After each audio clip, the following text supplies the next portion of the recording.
भारत माता की, भारत माता की। मेरा भाषण शुरू करने से पहले मेरी आप सबको कोई प्रार्थना है। देखिए, ये जगह भर चुकी है, आगे कोई जगह नहीं है। कृपा करके वहां जो धक्के मार रहे हैं आप पीछे हटिए। दूसरा, यहां 2-3 दिव्यांग बहनें हमें आशीर्वाद देने आई हैं, उनके लिए जगह खोलिए, उनको परेशानी हो रही है।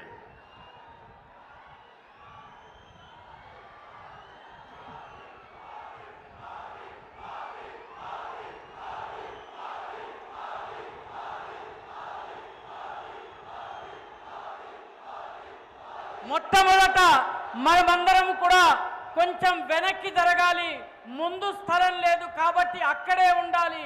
కొందరు మహిళలు కూడా ఆశీర్వాదం ఇచ్చేందుకు వచ్చారు కాబట్టి వాళ్లకు ఎటువంటి అసౌకర్యము కలిగించకుండా క్రమశిక్షణతో ఉండాలని మోదీ గారు మనందరినీ అభ్యర్థిస్తున్నారు. यहाँ जो आगे खड़े हैं वो जरा हट जाएं, उन दिव्यांग बहनों को आगे आने दीजिए, वो दिव्यांग बहनों को आगे आने दीजिए. ఇక్కడ నిలబడి ఉన్నటువంటి వాళ్ళందరూ కొంచెం వెనక్కి వెళ్ళి వెనక ఉన్నటువంటి మహిళల్ని ముందుకు రమ్మని చెప్తున్నారు.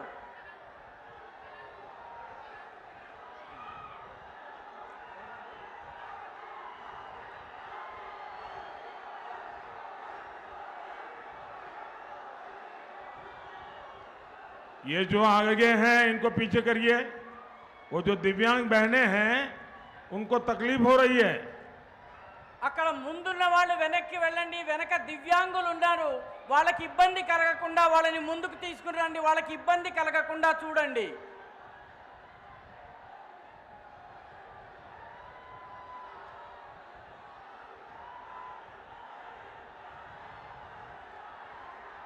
भारत माता की. ना पालमुरु సోదారా మణిలాల్కు నా హృదయపూర్వక నమస్కారాలు.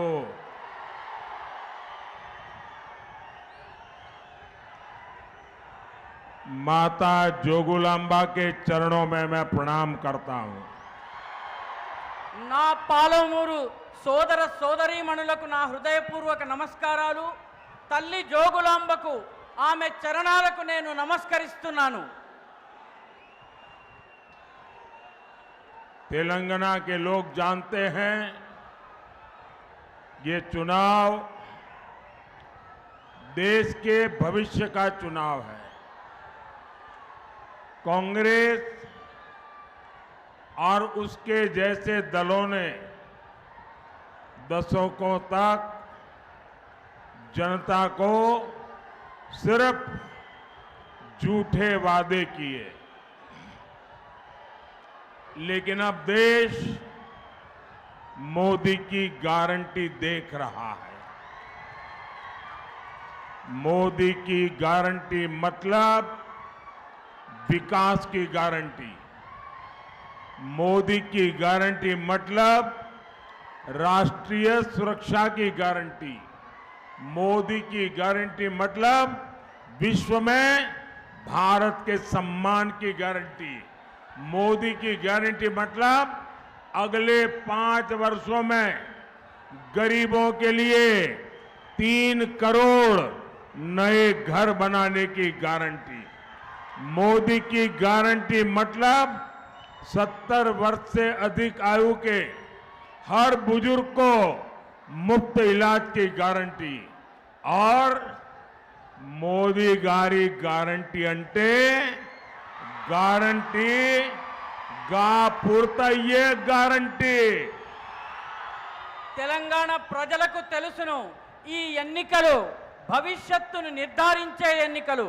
కాంగ్రెస్ దాని మిత్రపక్షాలు దశాబ్దాల కొద్దీ ప్రజలకు కేవలము తప్పుడు వాగ్దానాలు మాత్రమే చేస్తూ వచ్చాయి.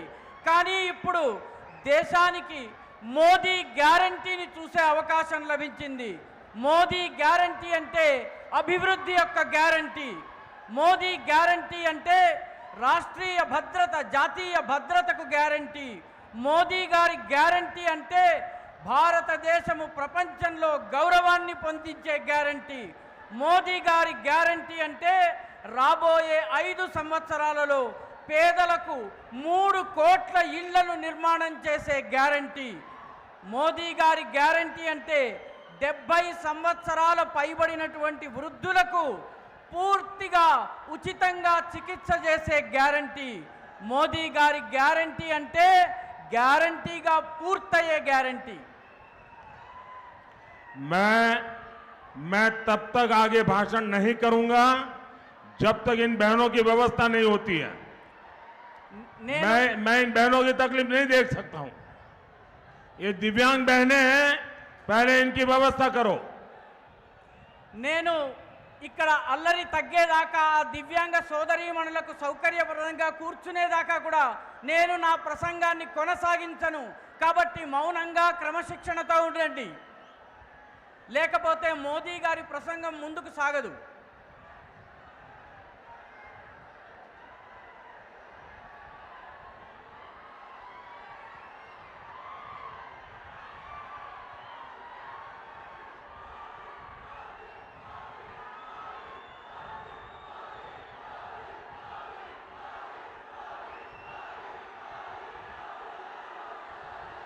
इनको चेयर दे करके ठीक से बिठाइए,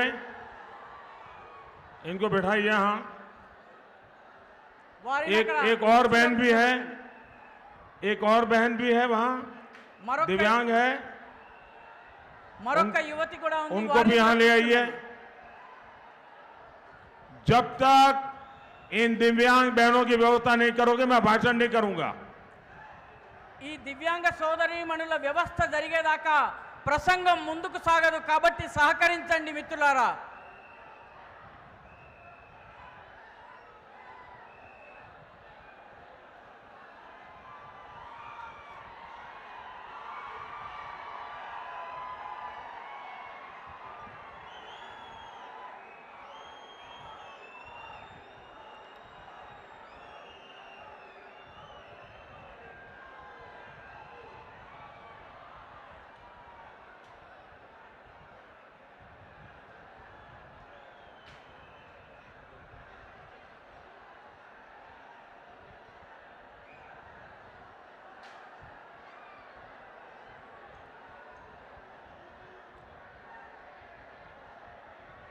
भारत माता की,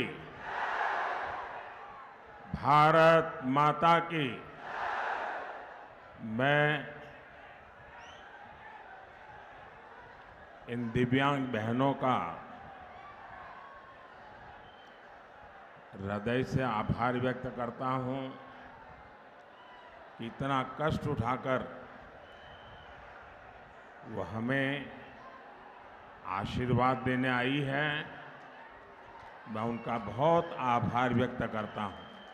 నేను ఈ దివ్యాంగ సోదరీమణులకు హృదయపూర్వకమైనటువంటి ధన్యవాదాలు చెప్తున్నాను. ఎందుకంటే ఇన్ని కష్టాలకు ఓర్చి వాళ్ళు మాకు ఆశీర్వాదాన్ని ఇవ్వడానికి వచ్చారు. కాబట్టి నా హృదయపూర్వక ఆశీర్వాదాలు. साथियों, पिछले 10 वर्षों में देश इतना आगे बढ़ा है। 10 साल में हमने तेलंगाना के लिए लाखों करोड़ रुपए भेजे, लेकिन ये पैसे कहां गया? ये पैसा करप्शन का एटीएम लगाकर पहले बीआरएस ने अपनी जेब भरी और अब कांग्रेस भी उसी तरह तेलंगाना को लूट रही है। మిత్రులారా, గత 10 సంవత్సరంలో దేశము చాలా అభివృద్ధి చెందింది. మేము కూడా తెలంగాణ కూడా ముందుకు వెళ్లేందుకు చాలా ప్రయత్నాలు చేశాము. 10 సంవత్సరాలుగా మేము తెలంగాణకు లక్షల కోట్ల రూపాయలు ఇచ్చాము, పంపించాము. కానీ ఆ డబ్బులన్నీ ఎక్కడికి పోయాయి? ఈ డబ్బులన్నీ అవినీతి ఏటీఎం లోకి వెళ్ళాయి. వాటిని ముందు బీఆర్ఎస్ తన జేబులను నింపుకుంది. ఇప్పుడు కాంగ్రెస్ అదే రకంగా తెలంగాణను లూటీ చేస్తోంది. साथियों, कांग्रेस ढेर सारे वादे करके सरकार में आई थी, लेकिन सरकार बनते ही वो बीआरएस की फोटोकॉपी बन गई। बीआरएस ने जितना वर्षों में लूटा, कांग्रेस उतना भ्रष्टाचार कुछ महीनों में ही करना चाहती है। इंडस्ट्री की बात कहकर आई कांग्रेस ने यहां फेक वीडियो की मैन्युफैक्चरिंग की दुकान खोल ली है।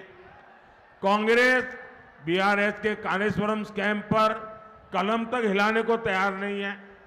जब से कांग्रेस आई, तेलंगाना में RRR टैक्स अलग से लग गया। दिल्ली तक में आप लोगों पर लगे RRR टैक्स की चर्चा हो रही है।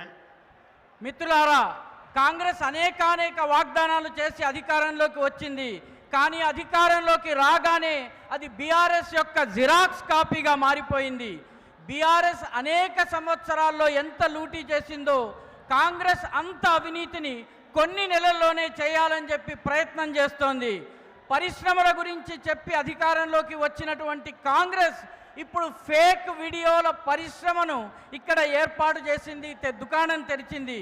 కాంగ్రెస్ బీఆర్ఎస్ కాలంలో అవినీతి చేసినటువంటి కాళేశ్వరం స్కామ్ గురించి పెన్నును కూడా కదిలించడానికి, కలంను కూడా కదిలించడానికి సిద్ధంగా లేదు. కాంగ్రెస్ అధికారంలోకి వచ్చినప్పటి నుంచి తెలంగాణలో RRR ట్యాక్స్ పడుతోంది. ఢిల్లీలో కూడాను ఈ RRR ట్యాక్స్ గురించి బాగా చర్చలు జరుగుతున్నాయి. साथियों, और एक बड़ी मजेदार बात हुई। तेलंगाना के लोगों को इस पर जरा गौर करना चाहिए। मैं कई दिन से RRR टैक्स की बात कर रहा हूं। मैंने किसी का नाम नहीं लिया, लेकिन तेलंगाना के मुख्यमंत्री अब इस आरोप पर मीडिया के सामने जाकर खुद सफाई दे रहे हैं। यानी उन्होंने खुद ही बता दिया है कि RRR टैक्स से कौन लोग जुड़े हैं। మిత్రులారా, చాలా తమాషా విషయం ఏంటంటే తెలంగాణలో ఉన్నటువంటి ప్రజలు దృష్టి పెట్టాల్సినటువంటి విషయం ఏంటంటే ఈ RR ట్యాక్స్, RRR ట్యాక్స్ విషయంలో నేను ఎవరి పేరు చెప్పలేదు. కానీ తెలంగాణ ముఖ్యమంత్రి గారు మాత్రము విలేకరుల ముందుకొచ్చి, మీడియా ముందుకొచ్చి RR ట్యాక్స్ గురించి అవాకులు చెవాకులు చెబుతున్నారు. అంటే ఈ RR ట్యాక్స్, RRR ట్యాక్స్ వల్ల ఈ ట్యాక్స్ ఎవరి జేబుల్లోకి వెళ్తుందన్నది మీరు అర్థం చేసుకోవాలి. साथियों, महबूब नगर क्षेत्र को, यहां के लोगों को बीआरएस कांग्रेस के नेताओं ने हमेशा अपने स्वार्थ के लिए इस्तेमाल किया है। 2009 में आप लोगों ने केसीआर को चुना, लेकिन जब तेलंगाना बना तो वो आपको भूल गए। ना नए मुख्यमंत्री भी इसी इलाके से चुने गए हैं, लेकिन वो भी दिल्ली के हाई कमान को ही खुश करने और हिसाब किताब देने में लगे हैं। तेलंगाना में इस स्थिति को बदलने के लिए जरूरी है कि बीजेपी को ज्यादा से ज्यादा प्रतिनिधित्व मिले। మిత్రులారా, మహబూబ్ నగర్ ప్రాంతంలో ఇక్కడి ప్రజలకు బీఆర్ఎస్ కాంగ్రెస్ నాయకులు తమ స్వార్థంతో ఇక్కడి ప్రజలను ఉపయోగించుకున్నారు, వాడుకున్నారు. 2014లో ఇక్కడ కేసీఆర్ అధికారంలోకి వచ్చారు, మీరు ఆయనని ఎన్నుకున్నారు. కానీ తెలంగాణ ఏర్పడ్డ తరువాత ఆయన మిమ్మల్ని మర్చిపోయారు. కొత్త ముఖ్యమంత్రి కూడా ఇదే క్షేత్రం నుంచి ఎన్నికయ్యారు. కానీ ఆయన కూడా ప్రస్తుతం ఢిల్లీలోని హైకమాండ్ ముందు వాళ్ళని ఖుషామతీ చేసేందుకు ప్రయత్నిస్తున్నారు, వాళ్ళకి లెక్కాపత్రాలు చెప్పేటటువంటి ప్రయత్నం చేస్తున్నారు. తెలంగాణలోని ఈ పరిస్థితిని మార్చాలన్నట్లయితే బీజేపీ యొక్క ఎంపీలను అత్యధిక సంఖ్యలో ఎన్నుకుని ఢిల్లీకి పంపించవలసి ఉంటుంది. साथियों,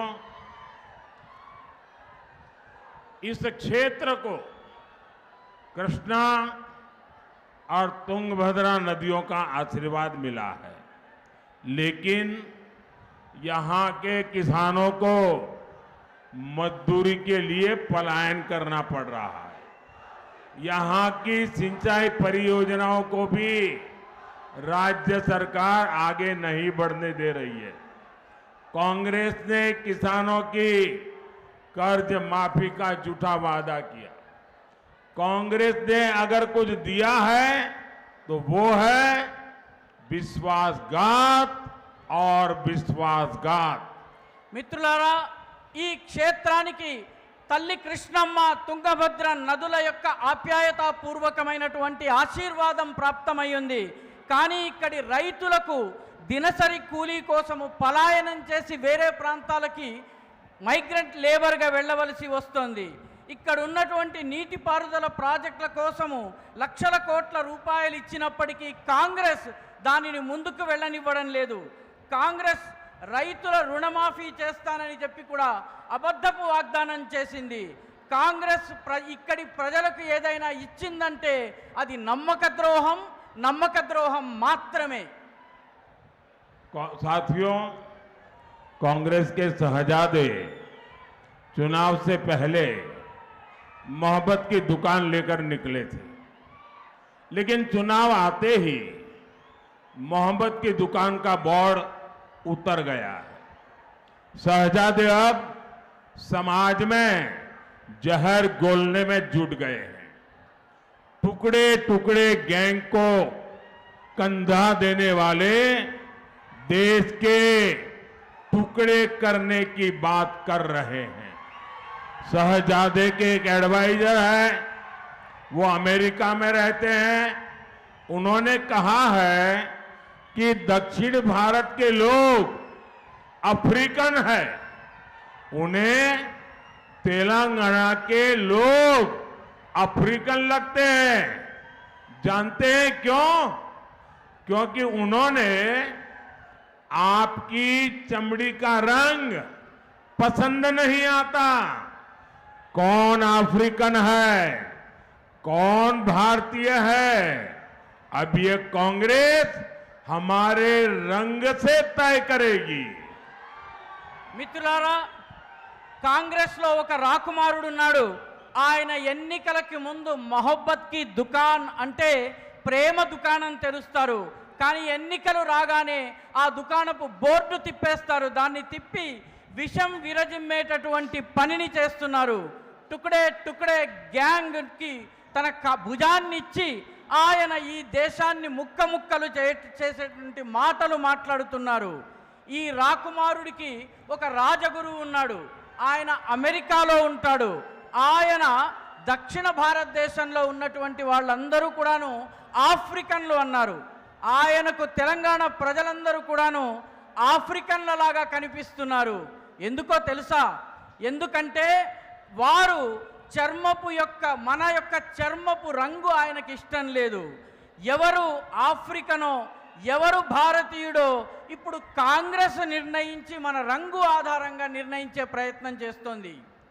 साथियों, कांग्रेस हिंदुओं से, हिंदू पर्व से कितनी नफरत करती है, ये हर रोज सामने आ रहा है.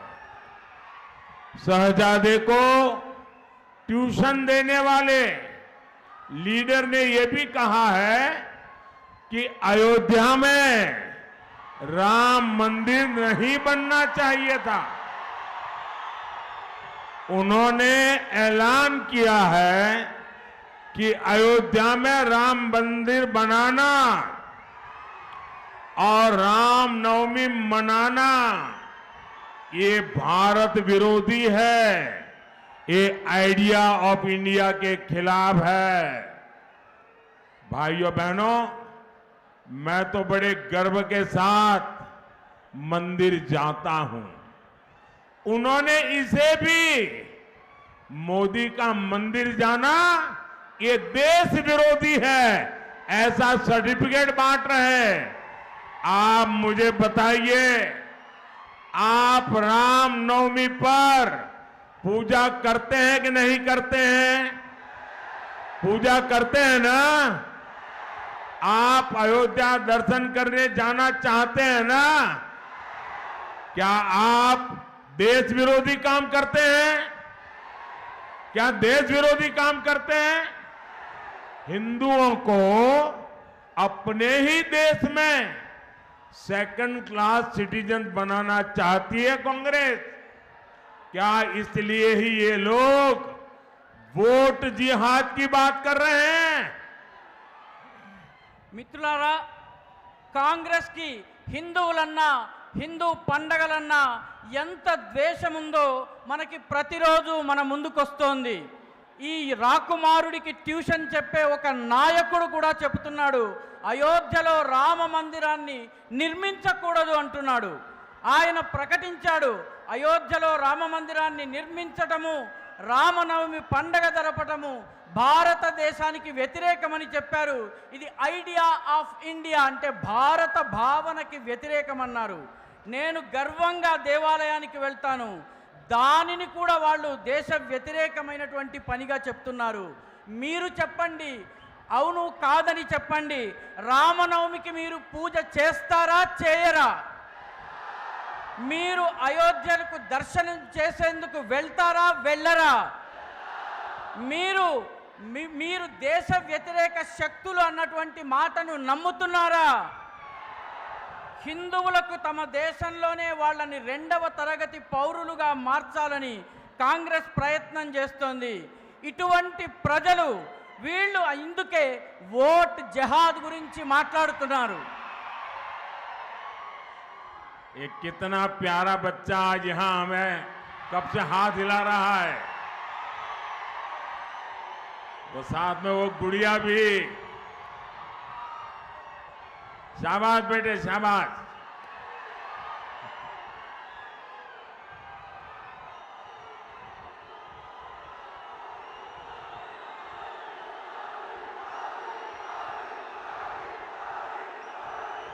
ये बच्चों का प्यार ये भी उनको परेशान करता है। ఈ పసిపిల్లల ప్రేమ కూడా వీళ్ళందరికీ చాలా ఇబ్బందిని కలిగిస్తోంది. నా పట్ల ప్రేమను చూసి వాళ్ళు చాలా ఇబ్బంది పడిపోతున్నారు. साथियों, कांग्रेस देश को धर्म और जाति के नाम पर बांटने में जुटी हुई है। कांग्रेस जानती है रिलीजन के आधार पर रिजर्वेशन संविधान विरोधी है। कांग्रेस ये भी जानती है कि बाबा साहब ने इसका विरोध किया था।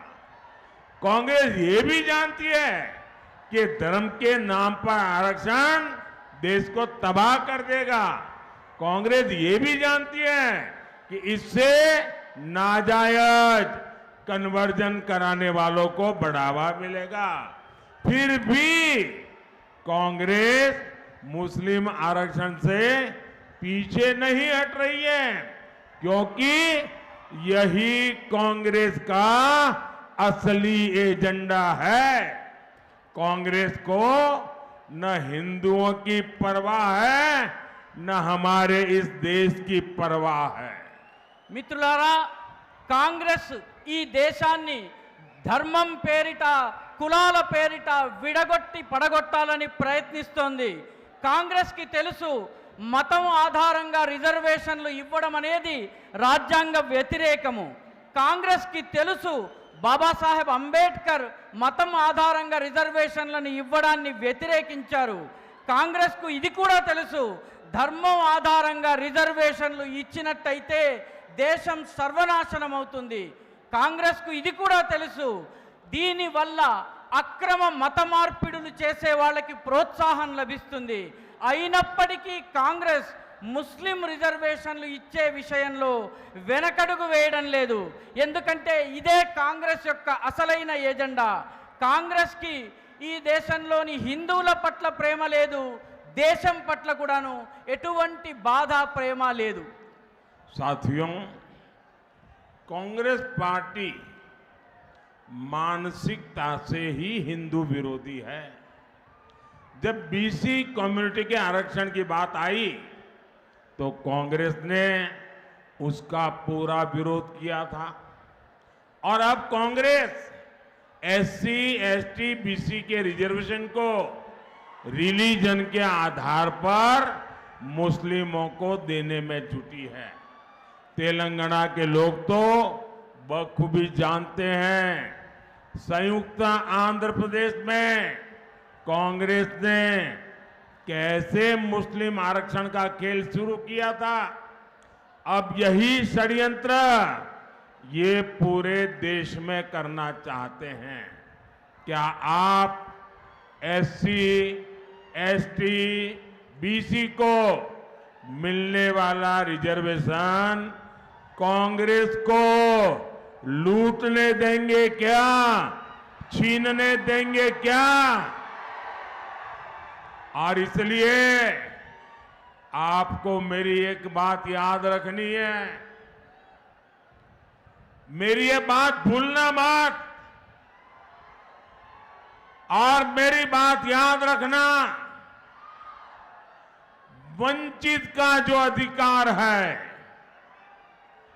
वंचित का जो अधिकार है, मोदी उसका चौकीदार है।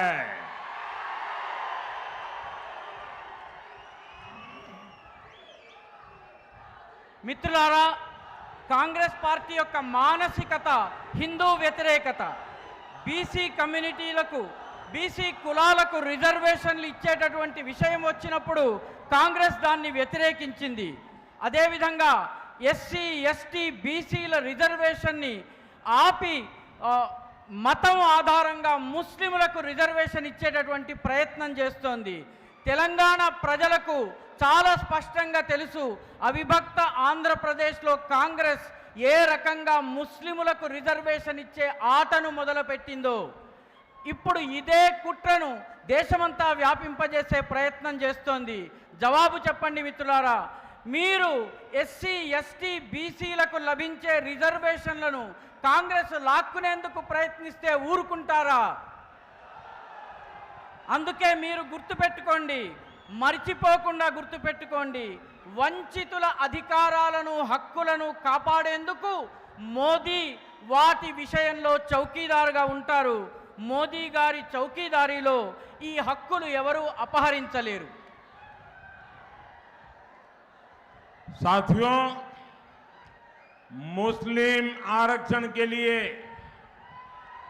पूरी ताकत लगा रही कांग्रेस, दूसरी तरफ मादिगा समाज की आवाज सुनने को तैयार नहीं है। हमारे मादिगा भाई बहन राष्ट्रहित को सर्वोपरि रखते हैं। ये कांग्रेस के वोट बैंक नहीं है, इसलिए उन्हें उनका अधिकार देने का कांग्रेस विरोध कर रही है। మిత్రులారా, ముస్లిం రిజర్వేషన్ల విషయంలో కాంగ్రెస్ పూర్తి శక్తిని పెట్టి పనిచేస్తోంది. కానీ అదే కాంగ్రెస్ పార్టీ మాదిగలకు రిజర్వేషన్ ఇచ్చే విషయంలో వాళ్ళ గొంతుకను కూడా వినేందుకు సిద్ధంగా లేదు. మన మాదిగ సోదర సోదరీమణులు జాతి యొక్క ప్రయోజనాలని, దేశం యొక్క ప్రయోజనాలను అన్నిటికన్నా ముఖ్యమైనదిగా భావిస్తారు. కానీ వీళ్ళు కాంగ్రెస్ పార్టీ యొక్క ఓటు బ్యాంక్ కాదు. అందుకే వీళ్లకు అధికారం ఇచ్చే విషయంలో కాంగ్రెస్ చాలా గట్టిగా వ్యతిరేకిస్తోంది. साथियों, कांग्रेस के विकास विरोधी और देश विरोधी एजेंडे के सामने एक ही चट्टान है, एक ही चट्टान है, वो चट्टान है आपका मोदी।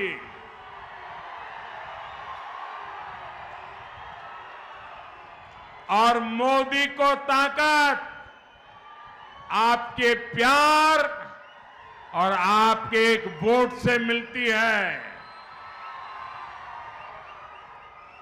महबूबनगर से श्रीमती डी.के. अरुणा बीजेपी प्रत्याशी है। 13 मई को इनको दिया आपका हर वोट सीधा सीधा मोदी को जाएगा। మిత్రులారా కాంగ్రెస్ యొక్క అభివృద్ధి వ్యతిరేకమైనటువంటి దేశ వ్యతిరేకమైనటువంటి ఎజెండాని అడ్డుకునేందుకు ఇక్కడ నిలబడ్డటువంటి ఏకైక పెట్టని కోట, అడ్డంగా నిలబడ్డటువంటి కొండ ఒకే ఒక్కరు, అదే నరేంద్ర మోదీ గారు. మోదీ యొక్క శక్తి మీ యొక్క ప్రేమ, మీరిచ్చేటటువంటి ఓటు నుంచి లభిస్తుంది. మహబూబ్ నగర్ నుంచి శ్రీమతి డి.కే. అరుణ గారు బీజేపీ అభ్యర్థిగా ఉన్నారు. మే 13వ తారీఖున వారికి వేసే ప్రతి ఓటు నేరుగా నా దగ్గరకు వస్తుంది. यहां पर एक बेटी शायद एक तस्वीर लेकर के आई है, वो शायद मुझे देना चाहती है। मैं चाहूंगा कि उस बेटी से वो तस्वीर जरा मेरे तक पहुंचा दीजिए। इधर राइट साइड पे ఇక్కడ ఒక బాలిక ఒక బొమ్మను నాకు ఇవ్వాలనుకుంటోంది. దానిని నేరుగా నా దగ్గరికి పంపించండి. थैंक यू बेटा, तुमने अपना नाम लिखा है इसके पीछे, मैं तुम्हें चिट्ठी भेजूंगा। लिखा है, शाबाश, मैं तुझे चिट्ठी भेजूंगा। నీ పేరు గనక రాసినట్టయితే నీకు లేఖ ద్వారా నేను మళ్ళీ సమాచారం పంపిస్తాను అని చెప్తున్నాను. साथियों, मुझे पता है कि कांग्रेस बीआरएस अब कैंडिडेट फिक्सिंग में लग गए हैं। मुझे ये भी पता है इस सीट पर कैसे कैसे खेल हो रहे हैं। अरुणा जी एक महिला है, इनके खिलाफ खुद मुख्यमंत्री कैसी अपमानजनक भाषा बोल रहे हैं, इसका जवाब आपको ज्यादा से ज्यादा वोट देकर के जवाब देना है। మిత్రులారా, నాకు తెలుసు ఇక్కడ కాంగ్రెస్ బీఆర్ఎస్లు రెండూ కలిసి క్యాండిడేట్ ఫిక్సింగ్కి పాల్పడుతున్నాయి. నాకు ఈ విషయం కూడా తెలుసు. ఈ సీటుని గెలుచుకునేందుకు ఎలాంటి ఆటలు ఆడుతున్నారో కూడా తెలుసు. అరుణ గారు ఒక మహిళ, మన ఆడబిడ్డ.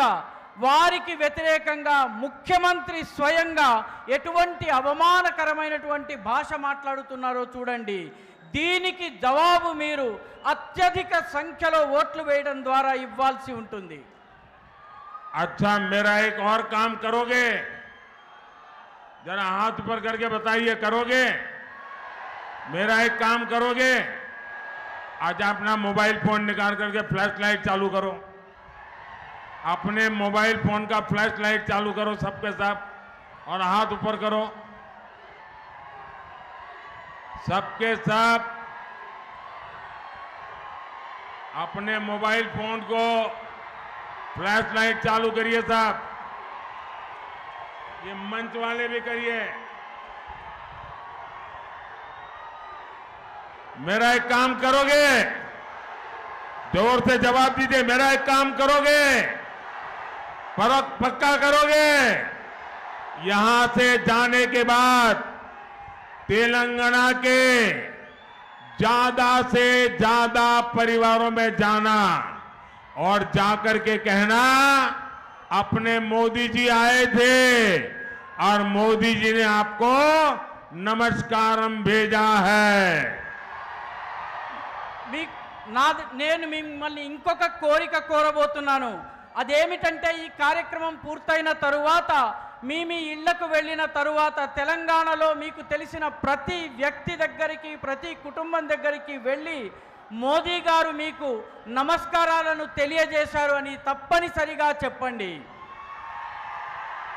मेरे साथ बोलिए भारत माता की, भारत माता की, भारत माता की। बहुत बहुत धन्यवाद।